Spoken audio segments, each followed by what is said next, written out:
This is number one, folks. This is the Rising Sun chair. And it really is the Rising Sun chair. It's not a facsimile. This is the chair that George Washington used to preside over the Constitutional Convention. Ben Franklin gave it his name. He said he often looked at the sun on the top of the back of the chair, not knowing it was a rising or setting sun. And now that he's seen the Constitution, he had the pleasure to know it was the rising sun of a new nation. See the chandelier? 3 pieces, cut glass. This was hanging here since 1744. See that coat of arms? The Penn family coat of arms? Been hanging there since 1751. See this stick? This walking stick belonged to Thomas Jefferson. He got it from Ben Franklin in 1776. So you see that I don't touch anything. Now, ladies and gentlemen, we have to conclude this tour because the next tour will be coming over in just a minute. So at this time, I have to ask you to leave and go through these doors out the south exit of Independence Hall. I hope you come back many times, and I surely hope you enjoy your stay. Oh, okay, right there. The first time I've been surrounded, this is actually the third time I've been surrounded by our founding fathers. Okay. Hello? Don't do that. Alright.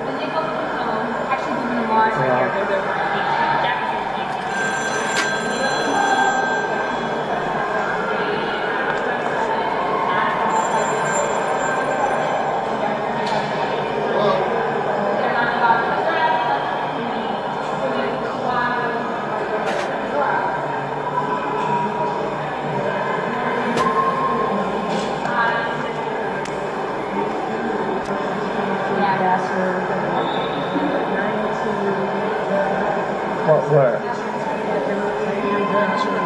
Yeah, I signed it. Good.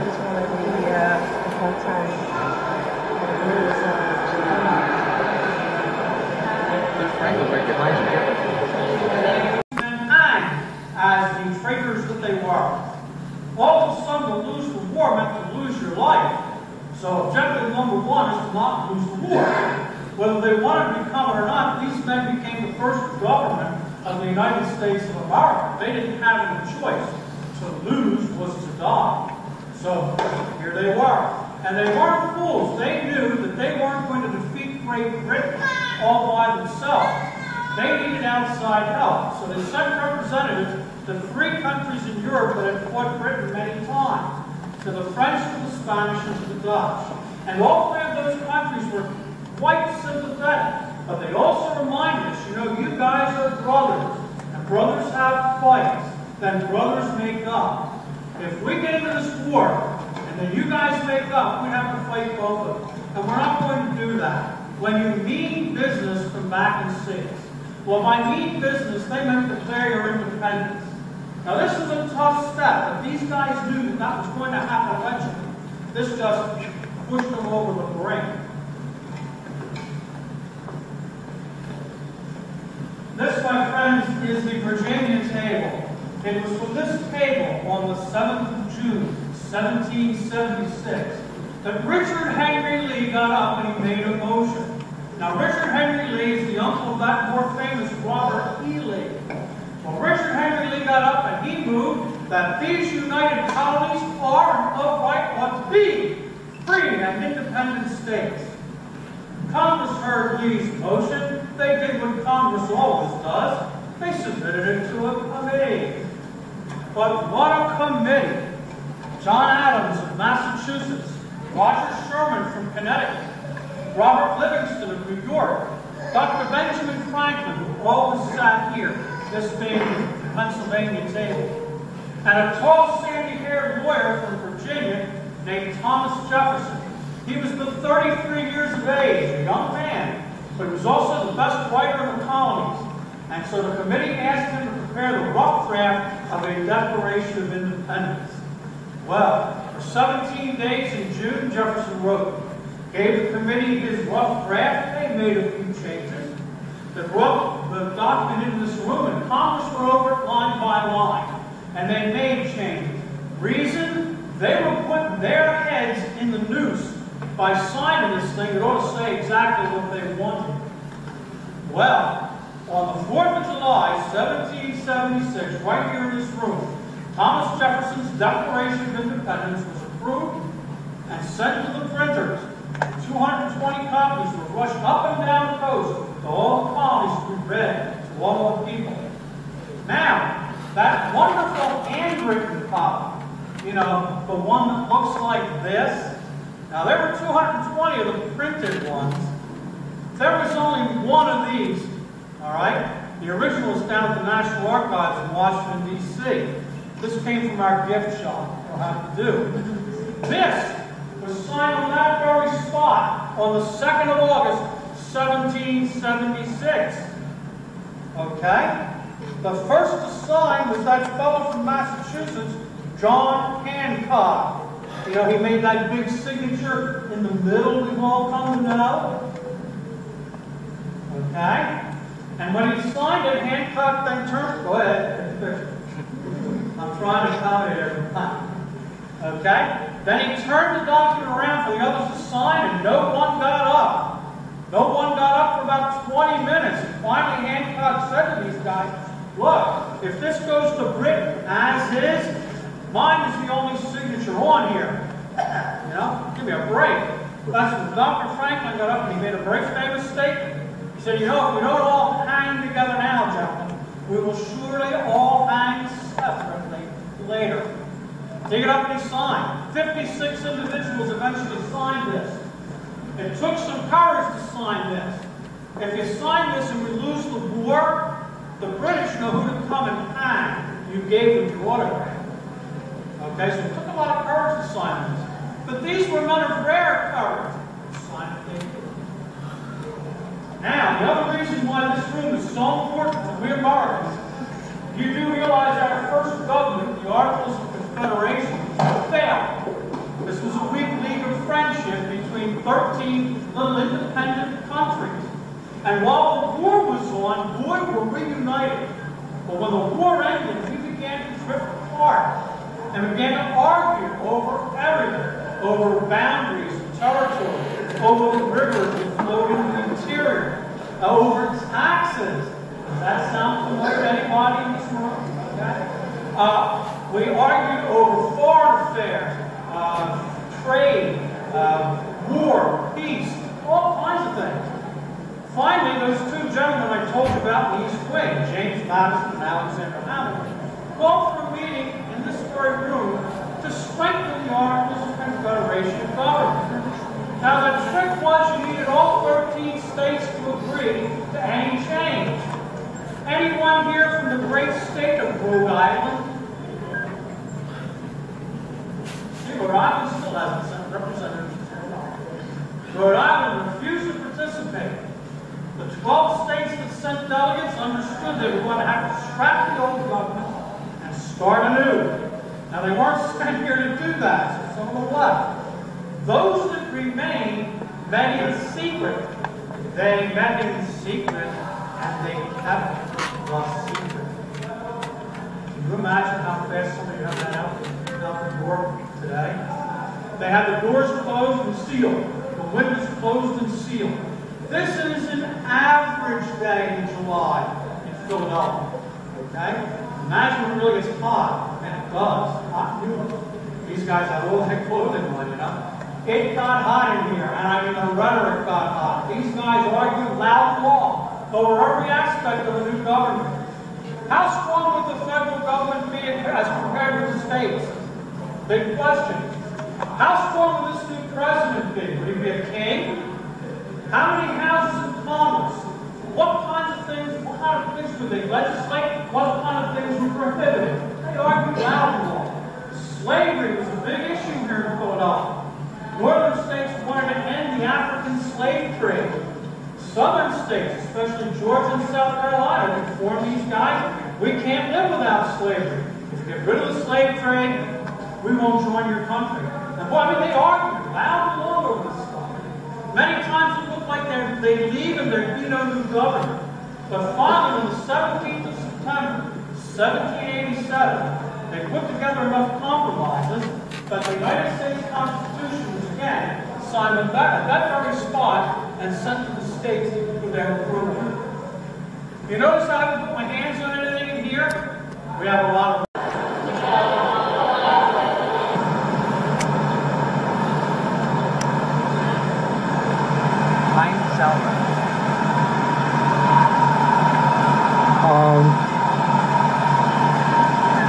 Once upon a nation, that people come and tell stories here.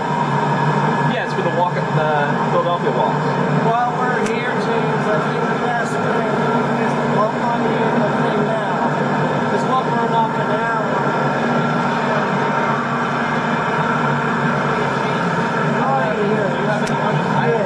Yeah, I figured that. Where are you going to get one? Where are you going to get one? How are you going to pay for it? I was eventually going to hit an ATM on it. Well, we'll see the prices. We'll get something, and there's an ATM right here. This is Wachovia, I think. Yeah. This is Wachovia Bank right here? Yes, it is. And there's All right. that's an ATM.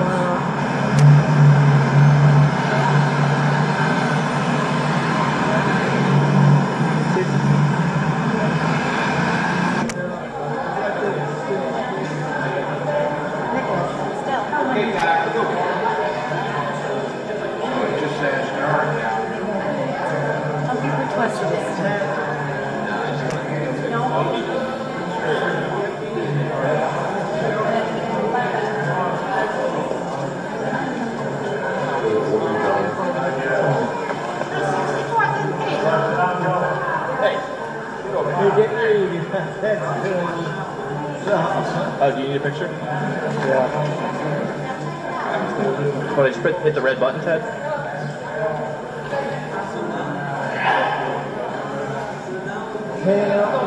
I'm trying to.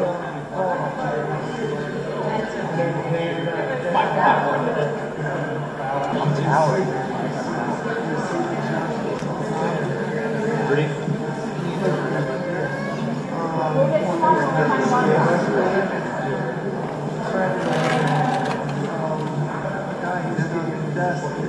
Barely no fees. I was helping him do his stuff that he made, he's making skills.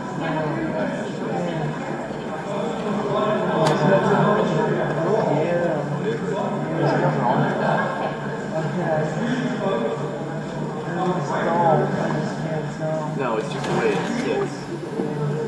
Look at it from above.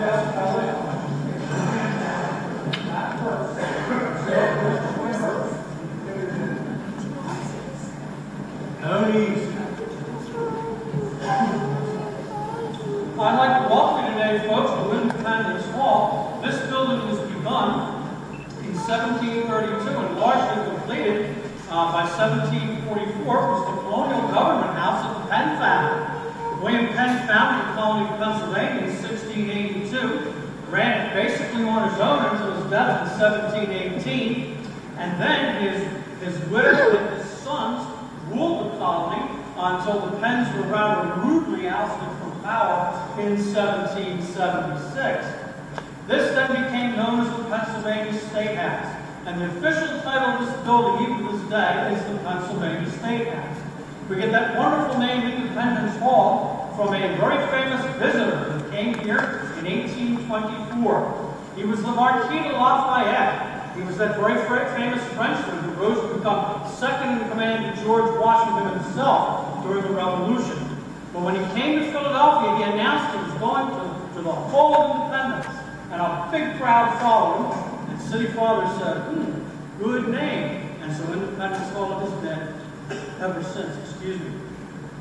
Now, this is the courtroom. This is where we start our tours. And let me first say to you, everything in here is a reproduction. If I can touch things, they're not original, they're reproduction. Okay? It's a very good reproduction of a courtroom as it might have looked in about the year 1760. And if we came back in time, if we go back in time, come back into this room in about 1760, and a trial was going on here, we would understand almost everything that's going on in that trial.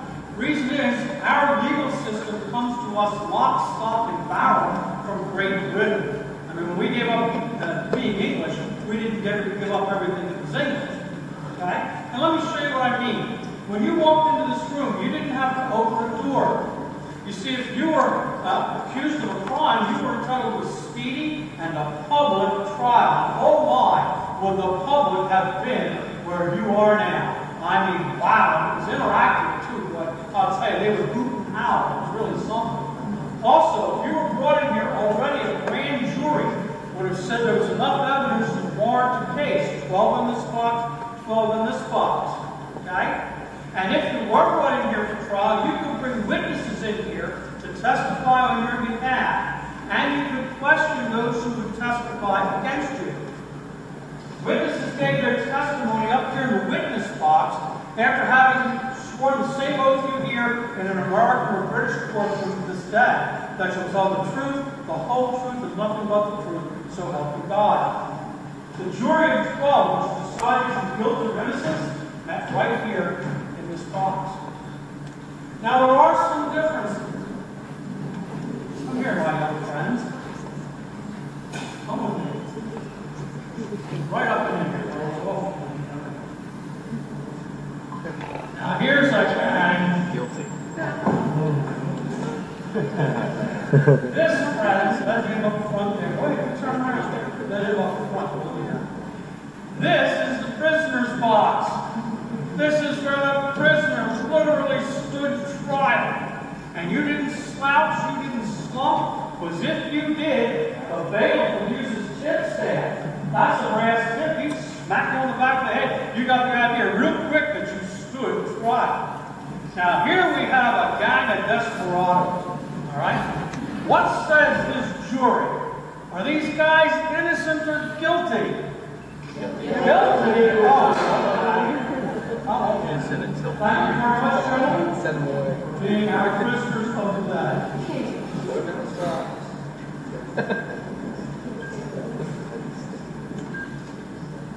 Thank you, gentlemen. Lawyers from both sides sat at this table. Yeah, your lawyer was sitting with a guy trying to put you into jail. You better hope your lawyer's on the up and up. They didn't do deals in those days like they do today. We have this set for 3 judges tonight. If you were here for a minor offense, it'd be 1 judge. Something more serious, 3. A capital offense where you might pay with your life, there'd be 5 judges up there. Imagine being brought in here with all the crowd hooping and hollering and all the apparatus and 5 judges. If it didn't kill you, it would scare you to death. Okay? So it was quite a thing. Now, we do have an original piece in the room, just 1. It's that placard right there. That's the coat of arms of the Commonwealth of Pennsylvania. Now, up until the 8th of July, 1776, there would have been another coat of arms up there, and it would look like this. Hello? It was a 200-pound wooden sculpture of a lion and a unicorn of Great Britain, symbol of King George III. No. On the 8th of July, 1776, out here in the back, they read the Declaration of Independence to the American people for the very first time. Militia men from Pennsylvania came in here, they pulled this off the wall, they paraded it around the city all that day, and that night they committed an act of treason. They dropped it onto a bonfire and they burned it. This took its place in 1785 and it's been hanging there ever since. Now, the American Revolution. Yeah, April 19th, 1775. After 12 years of protests and taxes and troops being quartered in our homes, war broke out between 13 tiny colonies on the east coast of North America and the world's superpower of the day, Great Britain. There was already a meeting called for that room across the hall, the Assembly Room. It was the Second Continental Congress. And those men were sent here to try to find ways to ease the tensions and compromise. Well, they tried hard, but they failed. And when they failed, events happened in that room that make it one of the most important, not only in the history of this country, but as events would have it in the history of the world. So I invite you to go across the hallway to the Assembly Room, and we'll continue our story there. spread out right across the back of the room. There's plenty of room for everyone.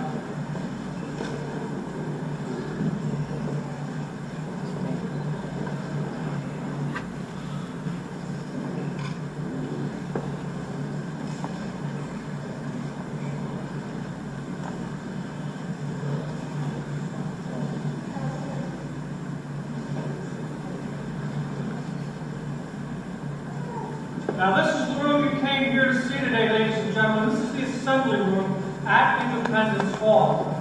This is where the Second Continental Congress began meeting on the 5th of May, 1775. Now remember, war had broken out up here in Lexington and Concord, up here in Boston, back on April 19th. So the war was already on when these guys came here. Now they did what they were sent here to do. They sent a letter to King George III, and it's called the Olive Branch Petition. The Olive Branch of Peace was offered to King George one last time. Now, in that letter, Congress asked King George to stop the fighting and to compromise on the issues that were dividing us.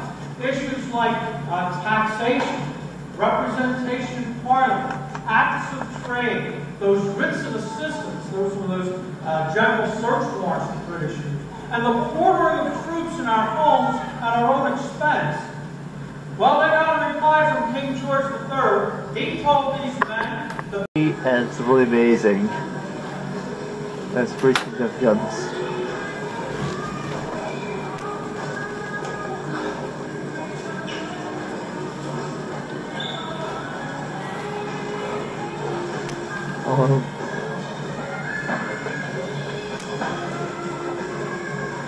It's supposed to be about Philadelphia history, about Philadelphia celebrities and stuff like that, and it's really amazing.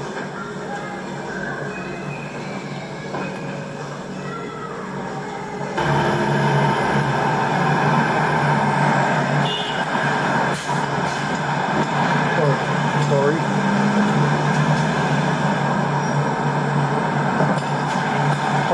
Sidewall.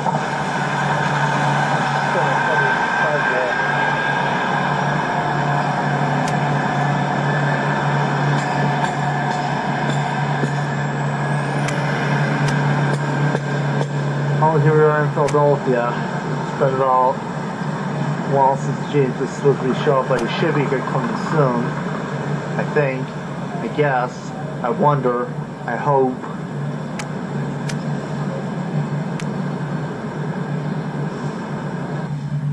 Yeah, there wasn't a lot of people down there, so. Oh. And you called and got the. Well, you didn't get reserved. We just got to go down there, right? So now we got to find parking.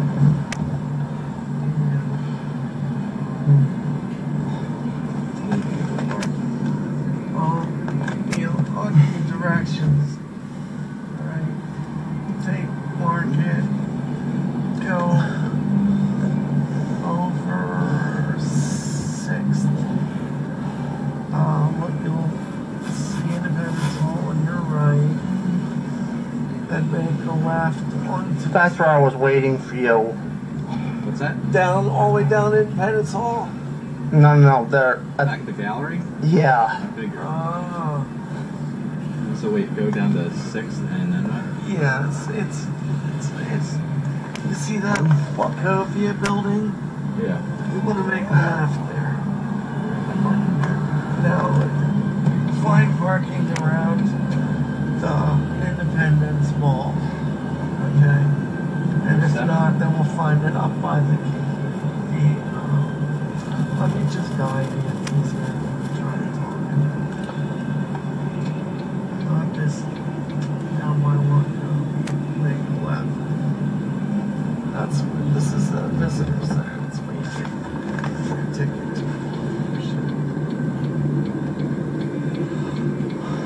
We're gonna go back by the statues too, Ted. Okay. We figured to do the Independence Hall. That means to do the Liberty Bell. No, we didn't. Well, maybe we'll do the It's Liberty right Bell. there. And I also want to do the find Franklin's grave. God bless you, Like, James. Okay. Alright, just take your time. Keep going God slow. bless you, James. You'll be making a left. Keep going now. Look at there's parking. Well, too if you see one. Oh, I I don't see didn't. any open though, and I don't see anybody with tags. Oh, just keep your eyes open. Can you make a left to make a little? No, not here. Oh no, I'm sorry. We're gonna have to make a right on the 4th Street North, or we're gonna get stuck going over the bridge. Oh, we're stuck. You can't. You're gonna go over the bridge now. Yes, you will. If I go that way, I can go right here. I can go down All right, Ray Street. you're gonna have to sneak behind the damn circulation where they make coins. Make a right here and then make a right behind this building.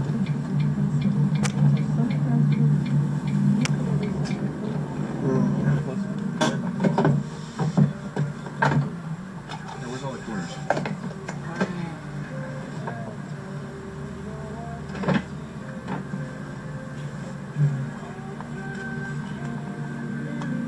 It is 4 minutes left on it too.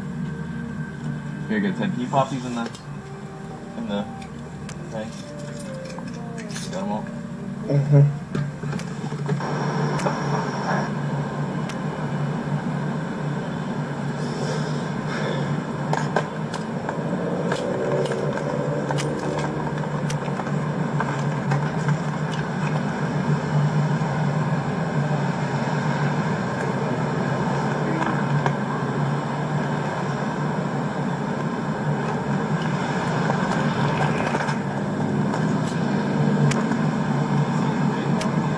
Yes, it's right there.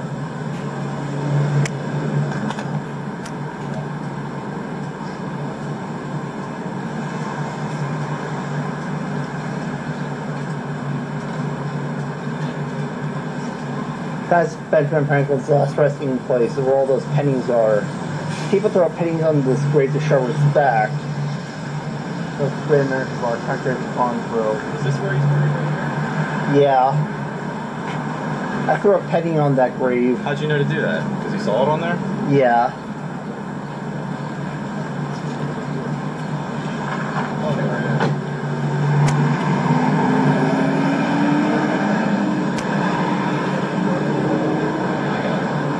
We just gotta get the water and stuff now. Slow.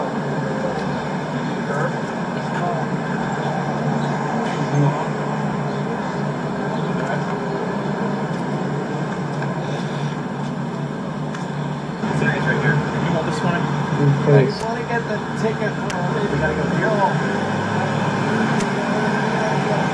where all those buses are? We can go down here and get the ticket. Don't go to that way you guys can do everything in one time.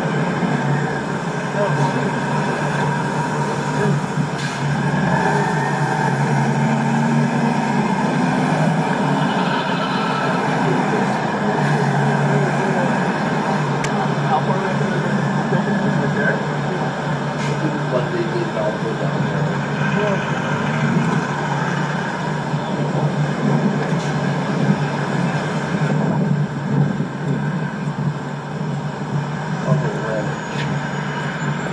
The rest?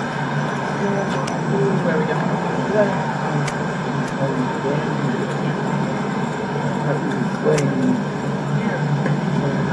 Let's just stop in and listen to this guy for a little bit.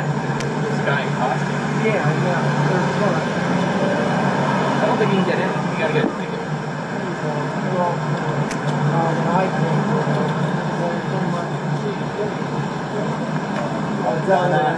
See? While they're talking, their talks are 15 minutes. I should have brought Walter. One bit Kane. Kane.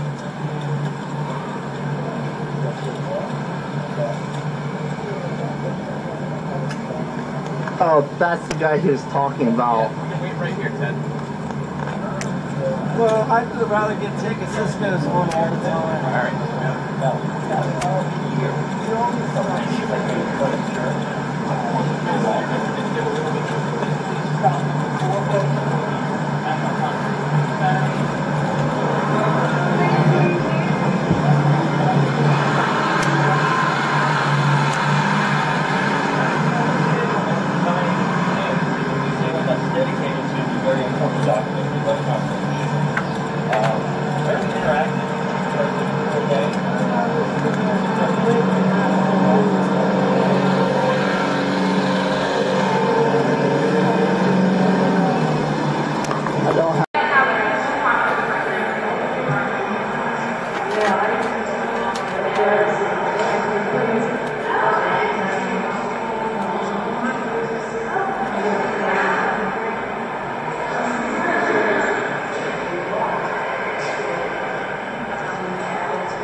She's feeling close to what's signed.